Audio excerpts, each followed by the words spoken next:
दोस्तों, अगर आपको भी मुंबई और राजस्थान के बीच खेला गया आईपीएल इतिहास का 14वां और सबसे रोमांचक मैच पसंद आया हो तो हमारी इस वीडियो को लाइक जरूर कीजिएगा। दोस्तों, आईपीएल 2024 के सबसे रोमांचक, घमासान या कहें 14वें मैच के लिए मुंबई इंडियंस और राजस्थान रॉयल्स की आईपीएल इतिहास की दो सबसे बड़ी टीमें वानखेड़े के मैदान पर दो हाथ करने के लिए तैयार थीं।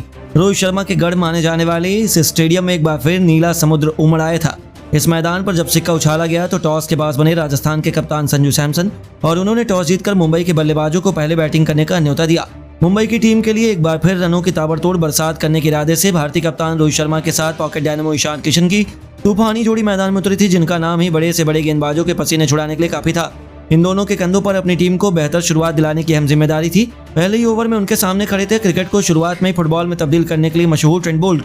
उन्होंने आते ही अपनी कातिलाना गेंदबाजी से आग उगलनी शुरू कर दी और फिर कुछ ऐसा हुआ, उसने आईपीएल इतिहास को ही पलट दिया। जी हां दोस्तों, यह दिन तो शायद रोहित फैंस के लिए किसी बुरे सपने से कम नहीं था, क्योंकि पहली ही गेंद पर रोहित शर्मा पूरे तरीके से चकमका गए। ट्रेंट बोल्ट की खतरनाक स्विंग करती हुई गेंद रोहित के बल्ले का बाहरी किनारे ले आई और विकेट के पीछे संजू सैमसन ने कोई गलती नहीं की, जहां रोहित तो खाता भी नहीं खोल पाए और इस विकेट ने वानखेड़े के मैदान पर मातम ला दिया। लेकिन दोस्तों, यह तो केवल तूफान के पहले की शांति थी, असली तबाही तो अभी आने वाली थी। जी हां दोस्तों, उनके आउट होने के बाद मैदान में उतरने ही नमन धीर को भी पहली गेंद पर ट्रेंट बोल्ट ने एलबीडब्ल्यू कर इस खिलाड़ी को बिना खाता खोले पवेलियन की शोभा बढ़ाने भेज दिया।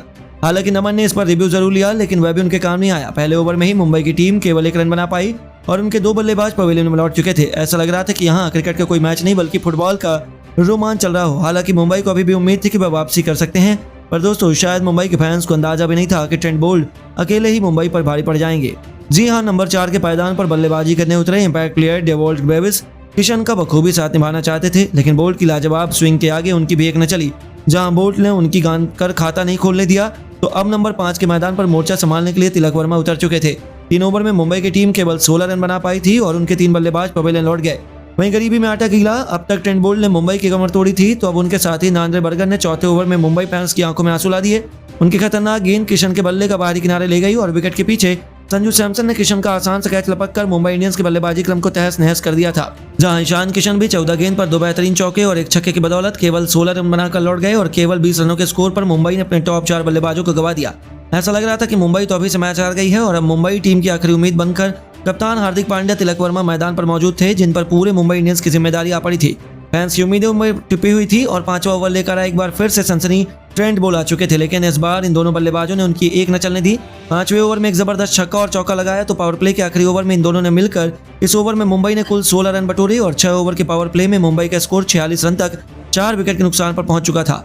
7वें ओवर में भी इन दोनों खिलाड़ियों ने जमकर गर्दा उड़ाया। गेंदबाजी करने आए आवेश खान की चौथी गेंद पर तिलक ने एक जबरदस्त छक्का लगाकर मुंबई को 50 रनों के पार पहुंचाया तो हार्दिक पांड्या ने आखिरी गेंद पर एक करारा चौका लगाया और 7 ओवर में मुंबई की टीम को 59 रनों तक पहुंचा दिया। ये दोनों कमाल के फॉर्म में लग रहे थे। देखते ही देखते इन दोनों ने 50 रनों की साझेदारी को भी अंजाम दिया, तो ऐसा लग रहा था कि ये दोनों मुंबई को एक विशाल स्कोर तक पहुंचाएंगे। लेकिन दोस्तों, जैसे ही मुंबई की गाड़ी पटरी पर आई, इस बार युजवेंद्र चहल ने हार्दिक पांड्या को पवेलियन का रास्ता दिखाकर मुंबई की आधी टीम को समेट दिया।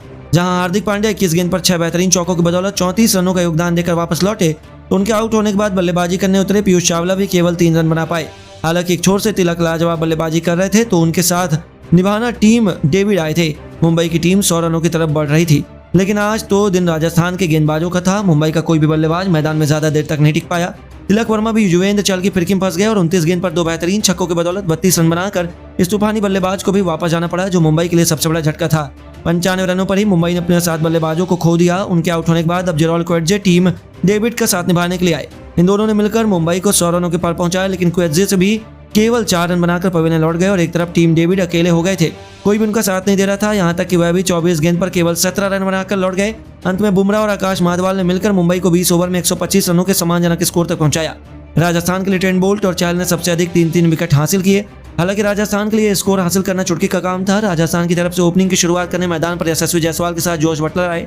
वहीं मुंबई की तरफ से पहला ओवर लेकर आए कवेना मफाका और यशस्वी जायसवाल ने उनके ओवर की तीसरी गेंद पर खतरनाक चौका लगाकर इनका स्वागत किया और इसके बाद भी जायसवाल का बल्ला रुकने का नाम नहीं लिया। ओवर की 5वीं गेंद को भी उन्होंने चौके में तब्दील कर दिया, लेकिन मफाका ने जायसवाल से ही बदला लेते हुए पवेलियन का रास्ता दिखा दिया और मुंबई इंडियंस को पहला विकेट 10 रनों के स्कोर पर दिलवा दिया। मैदान पर राजस्थान की तरफ से नए बल्लेबाज संजू सैमसन आ चुके थे। टीम के लिए तीसरा ओवर लेकर आए एक बार फिर मफाका और पहली गेंद पर जॉस बटलर ने खतरनाक अंदाज में कवर ड्राइव लगाकर चौका जड़ा और उनका स्वागत किया। राजस्थान के रनों में कोई कमी नहीं आ रही थी। रॉकेट की रफ्तार से आगे बढ़ रहा था। संजू और बटलर टीम के स्कोर को आगे बढ़ा रहे थे। मफाका की चौथी गेंद को इस बार संजू सैमसन ने चौके में तब्दील किया। इसके बाद भी वह रुके नहीं। अंतिम गेंद को उन्होंने बाउंड्री पार भेजकर टीम के स्कोर को 3 ओवर में 30 रनों तक पहुंचा दिया। मुंबई आसानी से हार की तरफ बढ़ रही थी। चौथे ओवर में दोनों ने मिलकर बुमराह को खूब पीटा और अपनी टीम के स्कोर को 4 ओवर में 41 रन तक पहुंचा दिया।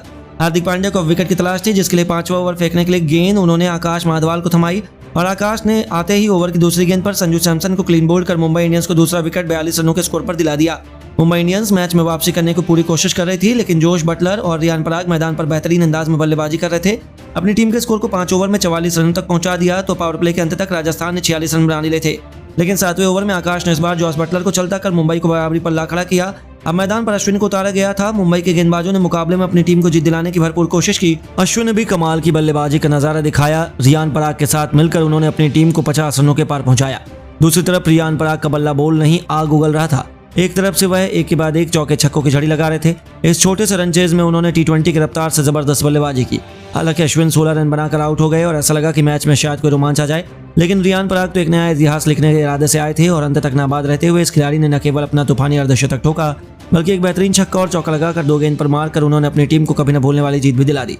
जी हां, राजस्थान ने 6 विकेट से इस मैच को अपने नाम किया। रियान पराग ने सबसे बेहतरीन 39 गेंद पर 5 चौके 3 तूफानी छक्कों की बदौलत 54 रनों की बेमिसाल पारी खेली और मुंबई को वानखेड़े में ही रौंदकर हर किसी को हैरान कर दिया। दोस्तों, मुंबई की टीम की एक और हार के बाद पूरी तरीके से बौखला गए हैं हार्दिक पांड्या अब तो, और इस हार का पूरा जिम्मा रोहित शर्मा के सर पर फोड़ करना। इस खिलाड़ी ने तो कुछ ऐसा कह दिया कि आपका भी खून खौल उठेगा सुनकर इनका बयान। आखिरकार मुंबई में भी मुंह की खाने के बाद, हारने के बाद क्या कुछ कह गए हार्दिक पांड्या अपने बयान में। उनके बयान का वीडियो आपको दिखाने जा रहे हैं, लेकिन उससे पहले आप सभी को क्या लगता है, मुंबई का बेहतर कप्तान कौन है आपकी नजर में, रोहित शर्मा या हार्दिक पांड्या? नीचे कमेंट कर जरूर बताइएगा हमें। दोस्तों, IPL 2024 में मुंबई के साथ वो सब कुछ हो रहा है जो नहीं होना चाहिए था। आपको बता दें कि मुंबई इंडियंस की टीम अब तक इस सीजन में अपने दोनों मैचेस को हार कर अपने घर जब मुंबई में पहुंची ना, तो रोहित शर्मा के लिए जोरों शोरों से स्वागत करने के लिए हजारों की तादाद में फैंस आए थे, लेकिन बदले में उन्हें जो मिला वो देखकर तंग रह गए, उदास हो गए। माना कि ये मुंबई की टीम की पुरानी आदत है, पहले के कुछ मैचेस हारना, लेकिन इतना बुरा प्रदर्शन करना, वो भी पांड्या की कप्तानी में, कोई कैसे हजम कर ले भला। आपकी जानकारी के लिए बता दें दोस्तों कि जैसे ही मैच शुरू होता है वैसे ही ना पूरी मुंबई की टीम पवेलियन में जाकर बैठने का मन बना लेती है मानो। दोस्तों, रोहित शर्मा 0 पर आउट होते हैं और इसके बाद डेवॉल्ट ब्रुइस और साथ ही साथ नमन धीर भी 0 पर आउट होते हैं ट्रेंट बोल्ट की रफ्तार भरी गेंदों पर। मानो ट्रेंट बोल्ट तो आउट ऑफ द सिलेबस आई थी। और दोस्तों, जब तिलक वर्मा और हार्दिक पांड्या कुछ करना चाह रहे थे, टीम के लिए रन बना रहे थे, तो 34 और 30 के आसपास तिलक वर्मा थे, लेकिन दोस्तों चहल आते हैं, दोनों को निपटा ले जाते हैं। दोस्तों, राजस्थान के गेंदबाजों की आंधी कुछ ऐसी आई कि पूरी की पूरी मुंबई की टीम 125 पर उड़ गई आज। और 126 का टारगेट जब IPL जैसे टूर्नामेंट में दिया जाए तो किसी टीम के साथ क्या हश्र किया जाता है आप सभी जानते हैं। वानखेड़े में मैच भले ही था, अर्ली विकेट्स भले ही मिल गए थे, लेकिन 126 डिफेंड करना अपने आप में मजाक जैसा लगता है।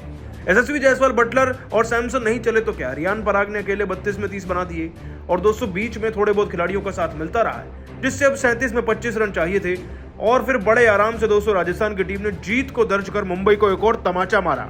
दोस्तों, हार का तीसरा तमाचा खाकर ना मुंबई की टीम का मुंह हर एंगल से लाल हो चुका है, लेकिन हार्दिक पांड्या जो हैं वो लाल हो रहे हैं रोहित शर्मा को लेकर, और कुछ ऐसा कह गए हैं कि सुनकर ना आप भी दंग रहने वाले हैं। दोस्तों, आपको बता दें कि हार का ठीकरा कहीं ना कहीं रोहित के सर पर फोड़ते हुए हार्दिक पांड्या ने अपने बयान में कहा, मुंबई के मैदान में हमारी टीम इस कदर हारेगी, इतना घटिया प्रदर्शन करेगी, सपने में भी नहीं सोचा था मैंने। आज हमें एकता की जरूरत थी। एक अकेला या 2 खिलाड़ी मिलकर टीम को जिता नहीं सकते। हमारा टॉप ऑर्डर बुरी तरीके से फेल हो गया।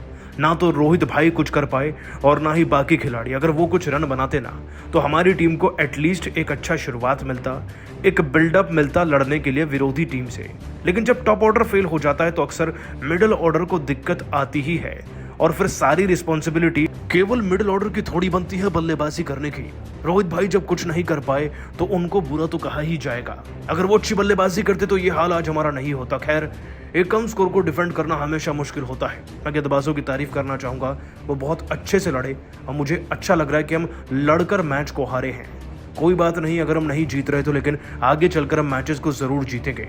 दोस्तों, लगता है कि पांड्या बौखला चुके हैं, तभी तो अपनी हार को बहुत मामूली सी हार बता रहे हैं और सारा का सारा ठीकरा फोड़ रहे हैं रोहित शर्मा के सर पर। लेकिन दोस्तों, आप सभी को क्या लगता है, क्या पांड्या को हटाकर रोहित को ही मुंबई का कप्तान बना देना चाहिए? हाँ या ना, आपका जवाब नीचे कमेंट कर जरूर बताइएगा।